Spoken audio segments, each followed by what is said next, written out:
Salut à tous et à toutes. Alors, ici c'est Portugal, la chaîne qui vous parle de l'immigration au Portugal.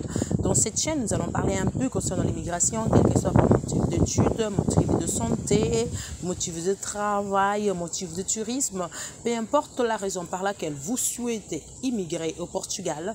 Alors, ici c'est votre chaîne, ici c'est Portugal.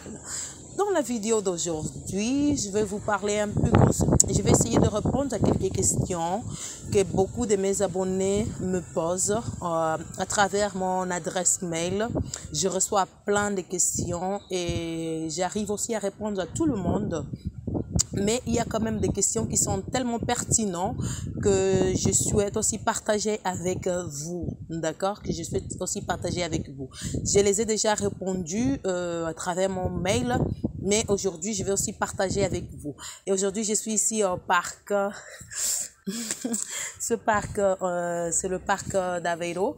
Donc, c'est tellement bon, c'est proche de ma maison, c'est pas loin, comme vous voyez, il y a quand même beaucoup des arbres, beaucoup de choses. Donc, c'est un parc qui c'est pas mauvais du tout et c'est bien pour relaxer, c'est bien pour faire, voilà, pour relaxer. Il y a des places pour les enfants, là où ils peuvent jouer, ils peuvent, voilà, c'est un peu ça.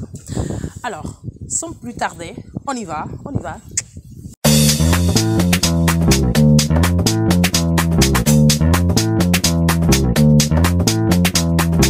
Alors, la première question que l'un de mes abonnés m'a posée, c'est concernant le visa touristique.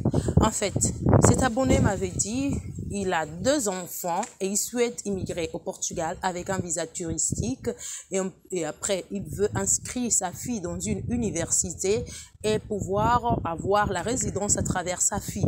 C'est-à-dire sans pourtant passer par le processus des manifestations d'intérêt.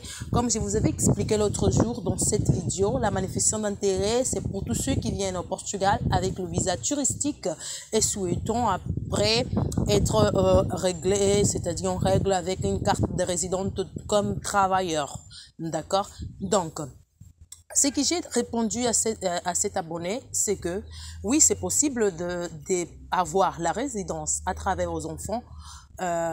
Comment ça se passe-t-il?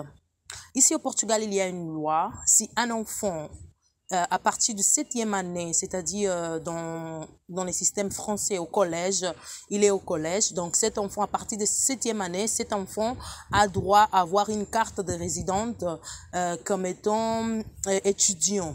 Donc maintenant, si vous êtes des parents et vous êtes venus avec votre enfant, 1 ou 2 enfants, et ils sont dans les 7e année, 8e année ou bien même première année lycée, et vous les avez inscrits ici dans une école, sachant qu'ici les écoles publiques, les écoles sont pratiquement pas payantes, donc sont gratuites pour les enfants, même pour les étrangères, même si les parents n'ont pas de papiers ni rien, leurs enfants ont droit à l'école. Même si les enfants sont venus avec un visa touristique, ont droit à l'école, d'accord?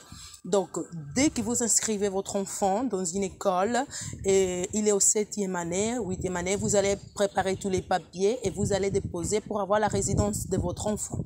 Une fois votre enfant a eu sa résidence, là, vous pouvez aussi appliquer pour le regroupement familial ou bien la réunification familiale. C'est-à-dire, vous allez encore fixer un rendez-vous avec le système d'immigration et vous allez demander que vous voulez être regroupé, sachant que c'est votre enfant il est bien réglé et vous êtes les parents et des enfants sont c'est-à-dire sous votre tutelle, je ne sais pas comment on dit, c'est vous que nourrit ses enfants, c'est vous que lui donnez à manger, tout ça, donc vous voulez être si en règle. Et dans ce cas, vous pouvez aussi, c'est-à-dire vous allez fixer le rendez-vous, après vous allez partir, vous allez leur donner, montrer tous les papiers, sa résidence et aussi vos papiers du travail, vos moyens de subsistance que vous avez ici, au moins un salaire minimal de 705, sachant si vous êtes 3, il faut pour la 2e personne il faut 50% et pour la 3e personne il faut 50% encore.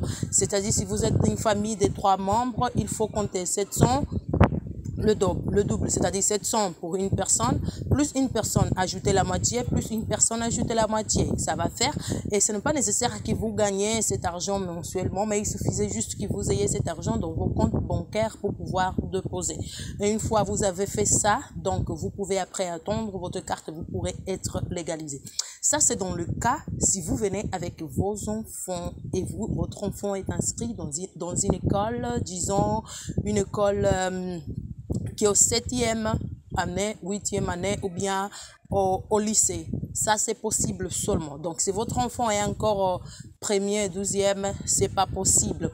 Et ce que j'avais répondu à cet abonné, c'est que sa fille qui va entrer à l'université, il veut venir ici comme touriste, mais sa fille, il est en train de finaliser son bac et il veut inscrire sa fille et pourtant après pouvoir se légaliser à travers sa fille.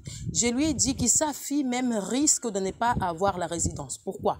Parce que quand vous venez ici et puis vous allez s'inscrire à l'université, donc avec un visa touristique, la migration n'accepte pas. Seulement si votre fille a eu déjà disons, une acceptation dans une université avant et vous prenez aussi un visa touristique. Mais maintenant, si votre fille est déjà ici au Portugal, disons, pas illégalement, disons, ça passe déjà 3 mois du visa touristique.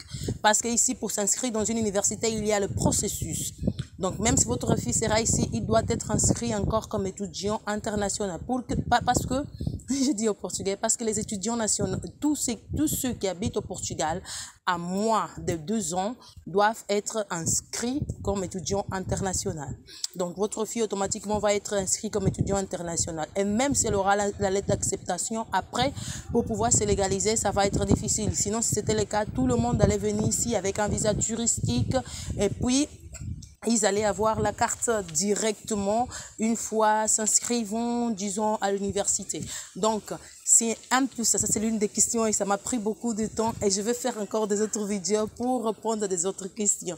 Et j'espère bien que vous avez aimé. J'espère bien aussi que ça a aidé beaucoup d'autres personnes. Je crois que beaucoup de gens ont aussi ce genre de doutes. Et ne laissez pas de liker, de commenter, de partager avec tous vos amis.